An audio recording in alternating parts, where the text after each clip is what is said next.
Pemirsa, Polsek Tanjung Raja Kabupaten Ogan Ilir mengungkap aksi penyalahgunaan narkotika jenis sabu. 4 orang tersangka diamankan bersama barang bukti narkotika.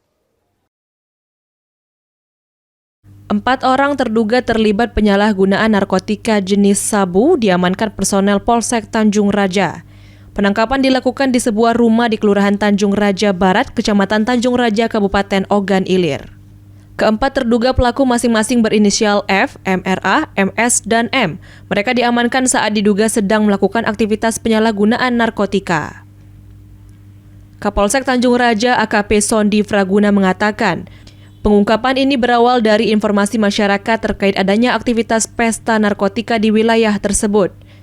Dari hasil penangkapan, polisi mengamankan sejumlah barang bukti diduga narkotika jenis sabu serta uang tunai. Keempat terduga pelaku selanjutnya dibawa ke Polsek Tanjung Raja untuk menjalani proses hukum lebih lanjut. Ahmad Romawi, PAL TV.